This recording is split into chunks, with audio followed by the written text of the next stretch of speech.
Now, there's a competition for just about everything these days, from body painting to toe wrestling and even extreme ironing. But what about panning for gold? Well, James Linnett is a survival instructor at RAF St Morgan in Cornwall, and he's just been crowned gold panning champion of the world. He's also the first person to come from the UK who's been crowned, and he joins us now in our golden grotto. Oh. Welcome, James. Thank you for having me. A special gold theme for you tonight. Very good, very good. We're all amazed to think that there's a championship for gold panning, but how did you get involved in this in the first place? So I've always been into geology.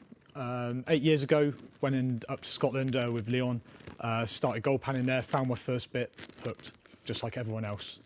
You've got loads of the gold that you found here on the table in front of us. Is this all found in local rivers? So this is all found from Scotland, yes, in places you can go and buy a licence and pan for gold yourself. So you have to get a licence first of all? Yeah, there's 3 estates up in Scotland that you can go and pan, buy a licence for a year or a day and just enjoy a good day out. You've brought the pan in with you that you use. Take us through the technique. What's involved in actually finding gold?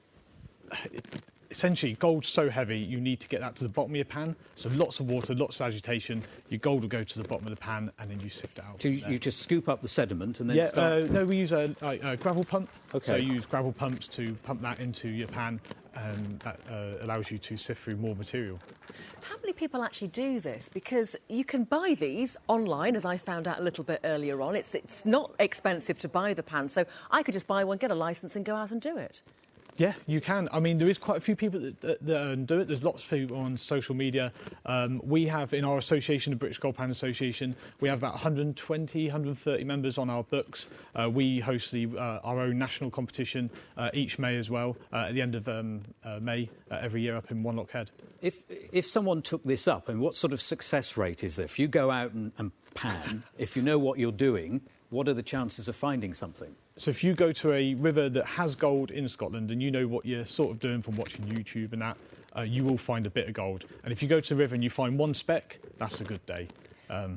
Could you just have a look at it in the dish? Yeah. Because there's a wedding ring in there. There is. And this is a wedding ring, your wife's, made from the gold that you found. That's right, yes. Yes, I'll pass that over to you. Thank you very much. Yeah, so my wife's and my wedding band is both made from gold from Kildonanburn, which is a gold rush river from 1869 right up in the north of Scotland.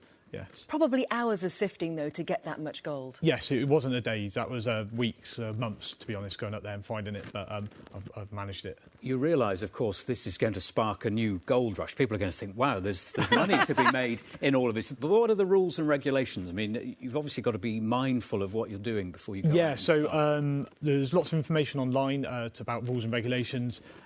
You're not in it for monetary. It's a hobby.